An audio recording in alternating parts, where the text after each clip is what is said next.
I had just sunk into my recliner with a cup of reheated coffee when the sharp rapping at the door broke the silence.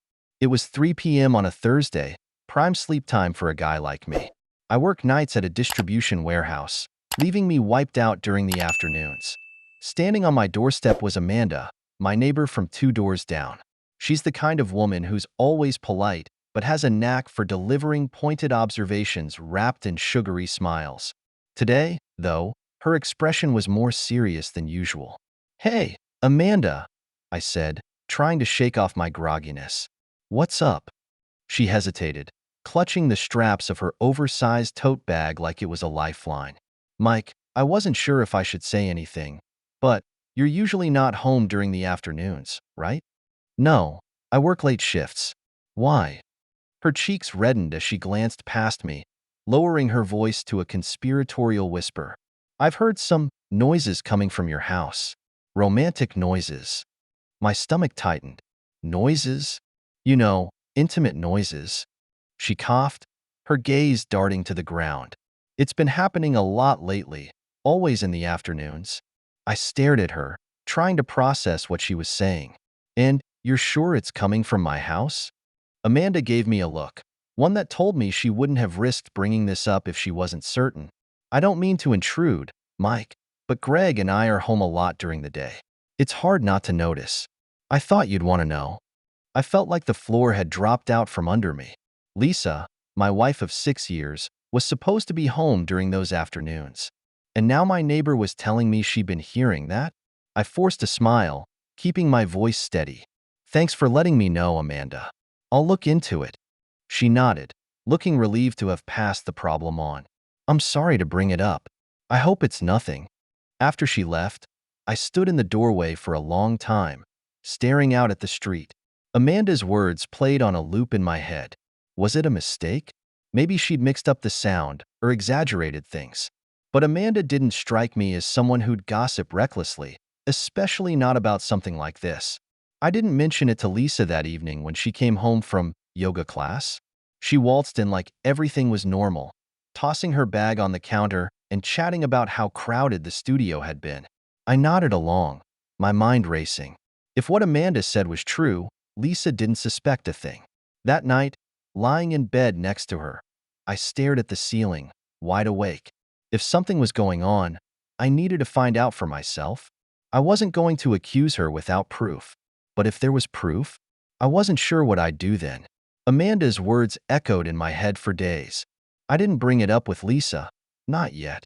If Amanda was wrong, accusing her would just blow up our marriage for no reason. But if Amanda was right, then Lisa would know I was onto her and cover her tracks. I needed to be smart about this.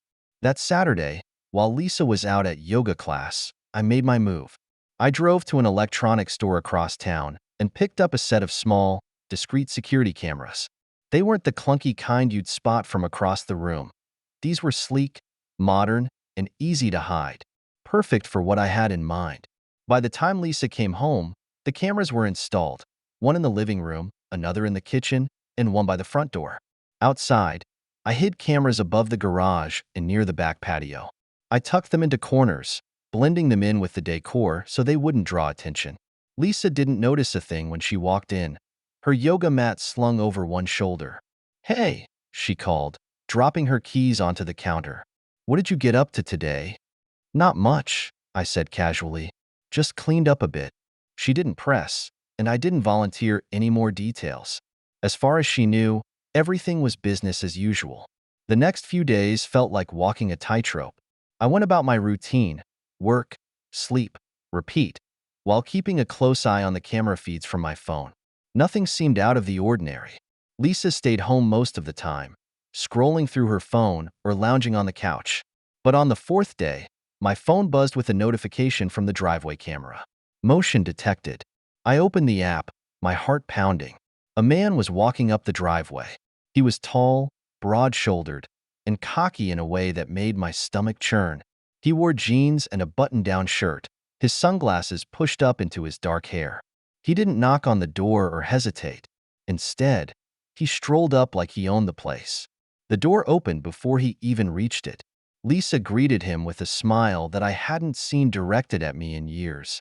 She was wearing yoga pants and a tight tank top, her hair pulled back in a messy bun. The kind of casual but sexy look she never bothered with when it was just the two of us. She stepped aside to let him in, glancing over her shoulder as though to check for witnesses. I switched to the living room camera, my hands shaking as I adjusted the feed. The man followed Lisa inside, and they sat down on the couch. For a moment, they just talked, but even that was too much. She was smiling, laughing in a way she hadn't with me in months. Then she touched his arm, and he leaned closer. And then they kissed. Not just a peck, either. It was deep, lingering, the kind of kiss that knocked the wind out of my lungs. I stared at the screen, unable to look away, as Lisa's hands slid around his neck. They didn't stop at kissing. I couldn't keep watching. I closed the app and sat there, staring at my phone. My stomach felt like it was filled with lead, and my chest burned with something I couldn't even name. That evening, when Lisa came home, she acted like nothing had happened. She waltzed through the door, kissed me on the cheek, and started chatting about how her class had gone. I smiled, nodded, and asked about her day, all while feeling like I was trapped in some bizarre nightmare. She didn't suspect a thing. That's when I decided. If Lisa thought she could play me for a fool, she was about to learn how wrong she was. After watching Lisa with her lover, I felt like the ground had disappeared beneath me. Rage burned in my chest, but I forced myself to stay calm. If she was bold enough to carry on like this in our home, I had to wonder what else she'd been hiding and how far she was willing to go. So I waited, and I watched. Over the next few days, the pattern repeated itself. Around noon, Lisa would start getting ready, paying extra attention to her appearance, more effort than she ever gave when it was just the two of us. By 1:30 p.m., her lover would arrive. He didn't knock. Lisa always opened the door before he could, greeting him with a bright smile that twisted my stomach into knots. They were comfortable together. Too comfortable. He'd sit on my couch like he owned it, his arms slung casually over the back while Lisa curled up next to him. Their conversations were animated, full of shared jokes and intimate glances. Watching them felt like watching strangers. Lisa had a spark I hadn't seen in years, and it wasn't for me. I recorded everything. Each moment felt like another stab to the chest, but I needed the evidence. I wasn't about to confront her with nothing to back me up. It wasn't just their physical closeness that got to me. I started paying attention to what Lisa said when she thought no one else was listening. One afternoon, she sighed and told her lover, "He's so controlling, always asking where I'm going, what I'm doing. I can't breathe with him around." My jaw tightened. Controlling? She had all the freedom in the world. Too much, clearly.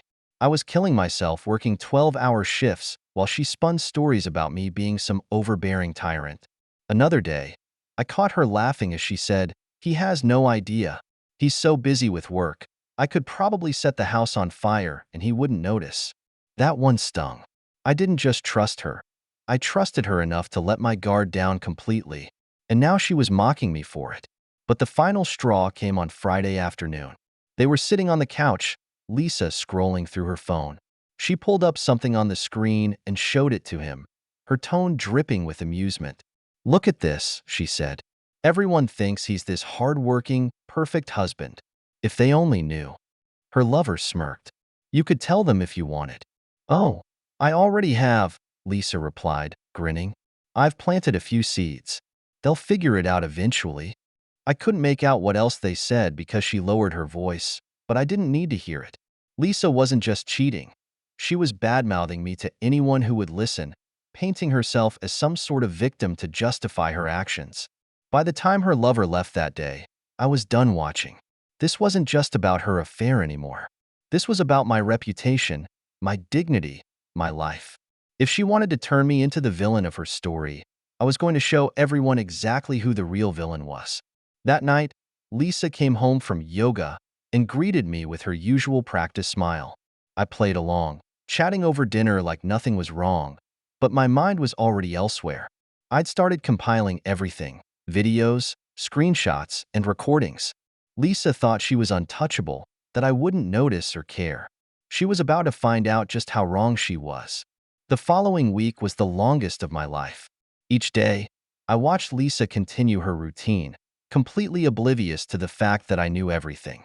Her lover showed up like clockwork, and every visit felt like another twist of the knife. But I didn't let my emotions get the better of me. This wasn't the time to lose control. I needed to gather as much evidence as possible. On Wednesday, something happened that changed everything. Lisa and her lover were lounging on the couch, and I was watching through the camera feed as usual. She stood up, heading into the kitchen, leaving him alone for a few minutes. That's when he made a mistake. He pulled out his phone and opened a messaging app. I couldn't see the screen clearly, but his body language said it all. He was grinning, scrolling, typing something. Then, he set the phone down on the coffee table and walked toward the bathroom. Lisa returned a moment later, glancing at the phone. I saw her hesitate before picking it up, reading something on the screen. She laughed, typed a quick reply, and set the phone back down just as her lover returned. It wasn't much, but it was enough to give me an idea. If this guy was comfortable enough to text someone while in my house, maybe he was careless in other ways too. That night, when Lisa fell asleep, I started digging. I'd learned a thing or two about sleuthing over the years, and it didn't take long to figure out who her lover was. His name was Caleb Johnson, and he wasn't some stranger. He lived 2 streets over. Finding his social media profiles was easy, and what I saw made my blood boil. Caleb had pictures of himself in front of his house, at parties, and even in group shots with some of the neighbors. But it wasn't just his smug face that caught my attention. It was the comments. Lisa had liked almost every post he'd made in the past few months. She'd even left a few flirty comments, little emojis that seemed harmless out of context but now screamed volumes. I screenshotted everything. The next day, I checked the security camera footage one more time and noticed something I'd missed before. Caleb wasn't parking on our street. He was leaving his car in the lot behind a nearby park and walking over to the house. It was sneaky, sure, but not sneaky enough. That afternoon, I took an early lunch break and drove to the park. Sure enough, Caleb's car was there. I snapped a few photos of the license plate, the car's make and model, and even Caleb himself as he walked toward my house. Now, I had everything. That evening, Lisa came home just like she always did, her face glowing from another yoga session. I greeted her with a smile, keeping my tone casual. "How was yoga?" I asked, setting a plate on the table. "Good," she said, brushing a strand of hair behind her ear. "Tiring, though. I might take a bath later." I nodded, pretending not to notice the way she avoided my gaze. After dinner, we sat in the living room, Lisa scrolling on her phone while I pretended to watch TV. My heart was pounding, but I kept my expression neutral. "Hey," I said suddenly, turning to her. "Can we talk?" She looked up, startled. "About what?" I stood, pulling my phone from my pocket and holding it out to her. On the screen was a paused video, one of the many clips I'd saved from the security cameras. Lisa's face went pale. "What is this?" "You tell me," I said, my voice calm but firm. "I've been watching for weeks, Lisa. Every time he comes over, every time you lie to my face, this is what I see." She stared at the phone, her lips trembling. "Mike, it's not." "Don't." I cut her off. "Don't lie to me again. I've heard it all. I've seen it all. Just admit it."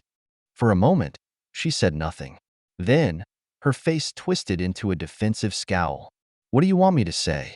That I was lonely? That you're never around? I'm not the only one at fault here, Mike." "Lonely?" I repeated, my voice rising. "You could have talked to me. We could have worked on it. But instead, you bring another man into my house and, what? Make me the bad guy? To the neighbors? To your friends?" She crossed her arms, defiance flashing in her eyes. "You're gone all the time, Mike. What did you expect me to do? Sit around and wait for you like a dog? I expected you to respect me." I shouted, my anger finally breaking through. "To respect our marriage. But instead, you chose this. Don't you dare put this on me." Lisa opened her mouth to argue, but I held up a hand. "Save it," I said. "I don't want to hear your excuses. We're done." After the confrontation, Lisa's reaction was everything I expected. Anger, denial, and then turning the blame on me. But she didn't seem to grasp just how far things had gone, or how much power I had over the situation now. I let her stew for a couple of days. She was walking on eggshells, trying to gauge how much I planned to do next. She didn't bother trying to apologize or make amends. She'd burned that bridge by blaming me for her actions. But what she didn't know was that I'd already set my sights on the next step. The neighborhood group chat. The same group Lisa used to trade gossip and paint herself as the victim was about to become her public reckoning. I compiled the evidence I'd gathered. Short video clips of her lover sneaking into the house, snippets of their conversations, and the text screenshots that proved her lies. Each piece told the story so clearly there'd be no room for denial. The trick was timing. I needed the release to be as impactful as possible, so I planned it for Friday evening. That's when most people were active in the chat, scrolling through messages as they relaxed after the work week. I scheduled the post, adding a short, damning message to the group. To anyone who's heard rumors about my marriage, here's the truth. I didn't want to do this, but lies only thrive in the dark. The videos speak for themselves. I attached the evidence folder, but before clicking send, I paused. This wasn't just about exposing Lisa. It was about reclaiming my life, my dignity, and my voice. I clicked save draft instead. That night, Lisa came home and acted like nothing had happened. She moved around the house as if she still owned it, making small talk about her day while scrolling on her phone. I didn't respond much, keeping my answers short. Finally, she snapped. Are you going to keep sulking, or are you going to act like an adult? I turned to her, calm but firm. Lisa, I hope you enjoyed your little charade while it lasted. By tomorrow, everyone's going to know the truth. Not just me. Not just Amanda. Everyone. Her phone slipped from her hands, clattering onto the counter. What the hell are you talking about? You know exactly what I'm talking about, I said. Your affair. Your lies. All the crap you've been spreading about me to justify yourself. By tomorrow, there won't be a single person in this neighborhood who doesn't see you for what you are. She blanched, her face twisting into a mix of panic and fury. You wouldn't. I leaned closer, lowering my voice. Watch me. Lisa opened her mouth to argue, but no words came out. For the first time in weeks, she looked genuinely afraid. I went to bed that night knowing one thing for sure. Lisa's world was about to crumble, and she had no one to blame but herself. Friday evening arrived, and I stared at the post in the group chat for a long time before hitting send. My finger hovered over the screen as I thought about the repercussions. There was no coming back from this, for Lisa, for me, or for the life we'd built. But I wasn't the one who had destroyed it. She was. I clicked the button. The response was immediate. The group chat, which usually saw slow trickles of messages about garage sales or landscaping advice, exploded. The video clips were enough to grab everyone's attention. Lisa opening the door for her lover. Their kisses on the couch. Her lies about me. The first few responses were polite but stunned. Oh my God, is this real? I'm so sorry you're going through this. Then came the flood of outrage. I can't believe she would do this in your home. That's disgusting. She always acted so high and mighty. Wait, is that Caleb? From 2 streets over? That last message set off a whole new wave of comments. People recognized him. Some even admitted they'd seen him lurking around the neighborhood, but hadn't thought much of it. Within an hour, Lisa's carefully crafted image was in tatters. People who'd once been her friends were turning on her, disgusted by the betrayal and the audacity of her actions. Even Amanda chimed in, validating my story with what she'd overheard in the afternoons. Lisa didn't see the fallout immediately. She was in the shower when the first messages started coming in, and by the time she checked her phone, the group chat had turned into a public courtroom. She stormed into the living room, her face red and her phone clutched tightly in her hand. What the hell is this, Mike?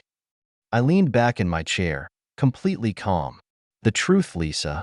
You can spin your lies all you want, but the videos speak for themselves. You had no right, she screamed, her voice cracking. This is our private life. You can't just share this with everyone. I stood, meeting her glare with one of my own. You made it public the second you brought him into our house. The second you lied to the neighbors and made me out to be the villain. I just gave them the full story. She threw her phone onto the couch, her hands trembling. You're such an asshole. You're ruining my life. I laughed bitterly. You ruined it yourself, Lisa. All I did was make sure you couldn't lie your way out of it." For the rest of the evening, she paced around the house, alternating between shouting at me and muttering under her breath.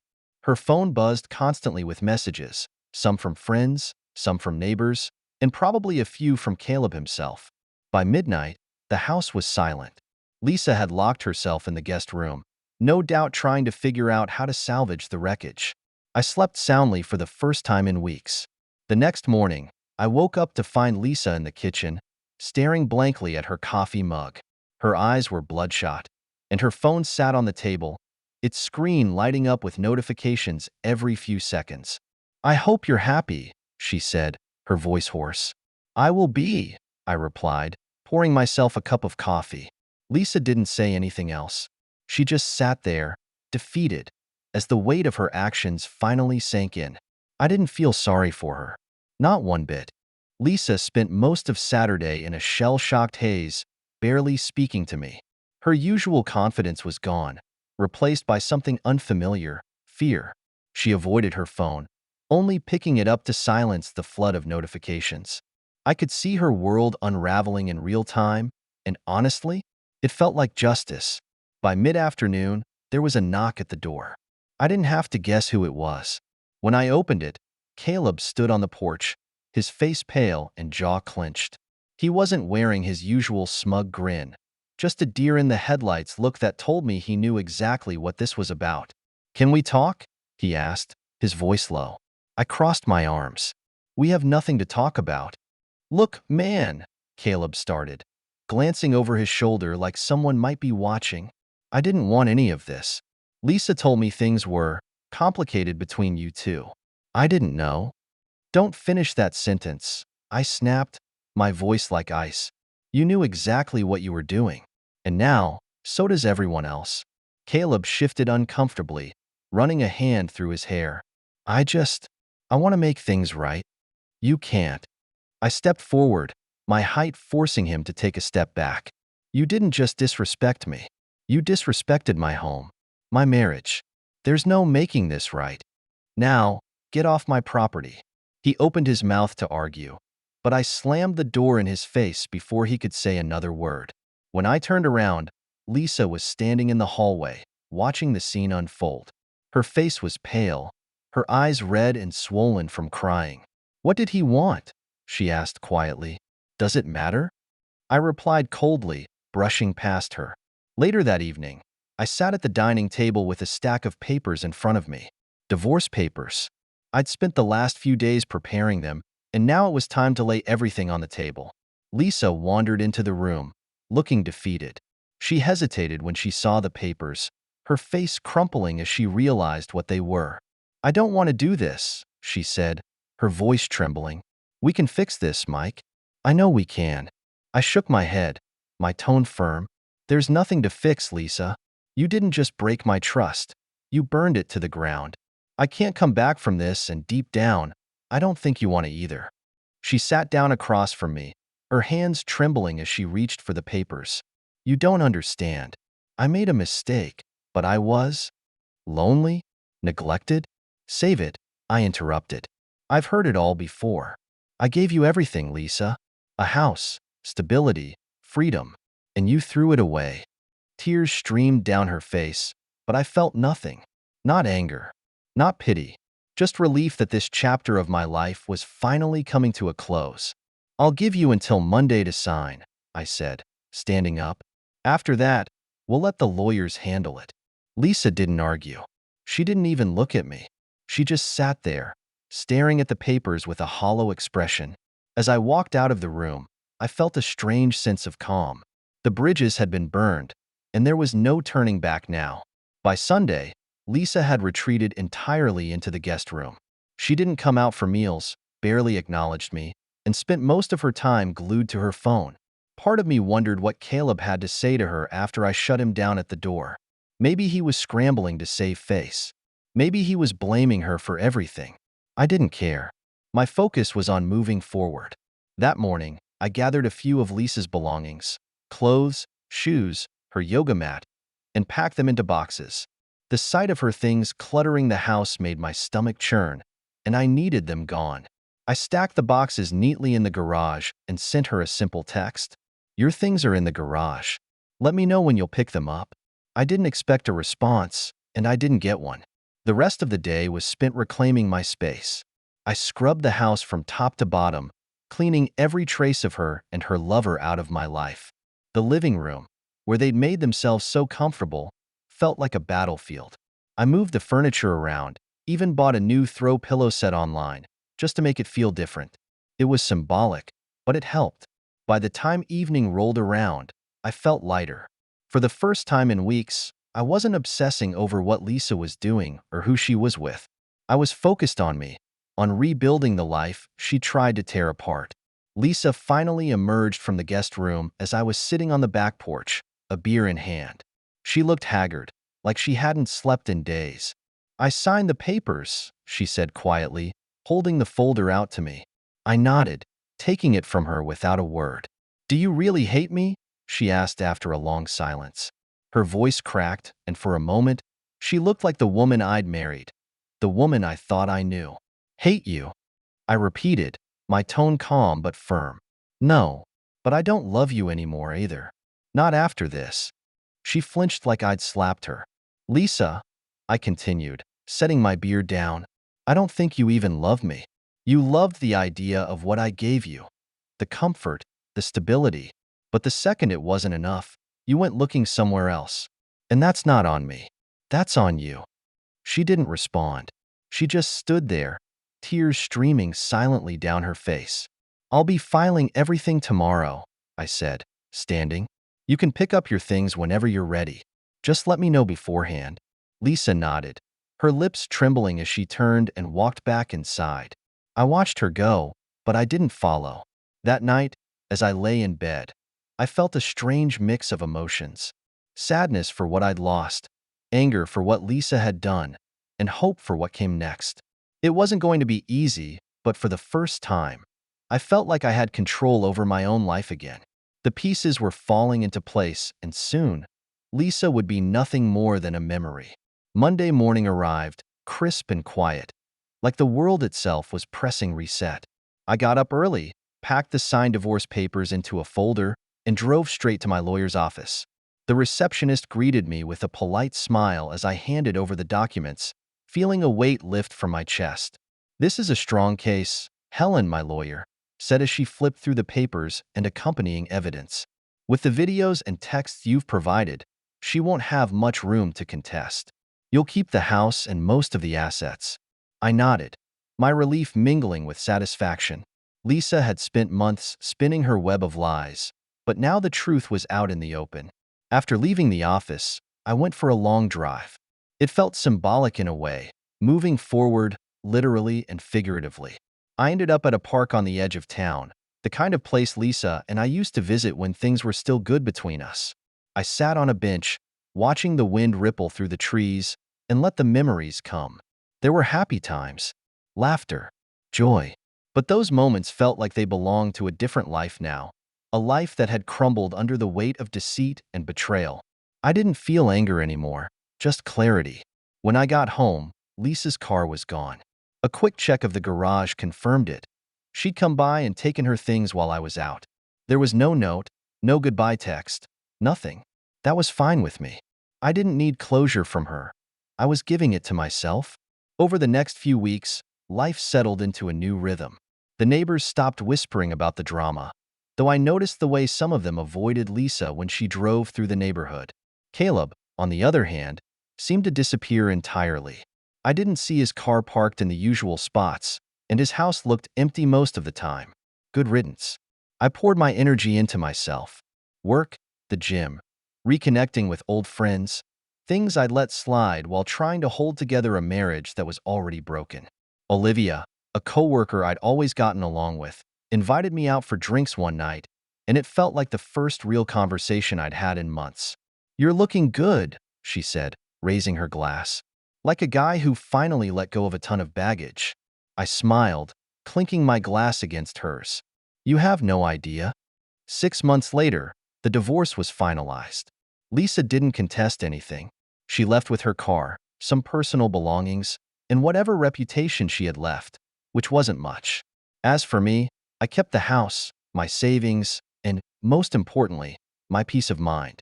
On the 1-year anniversary of the day Amanda knocked on my door, I stood on the back porch with a cold beer in hand. The air smelled like rain, and the world felt wide open again. I didn't regret a thing. Lisa had taught me a harsh but valuable lesson. Love without respect is nothing but a lie. And while she tried to shatter my life, I'd come out stronger on the other side. To anyone else who might be going through something similar, here's my advice. Trust your gut, gather your proof, and don't let anyone make you feel crazy for noticing the cracks. You deserve better. Subscribe so you don't miss new stories on the channel.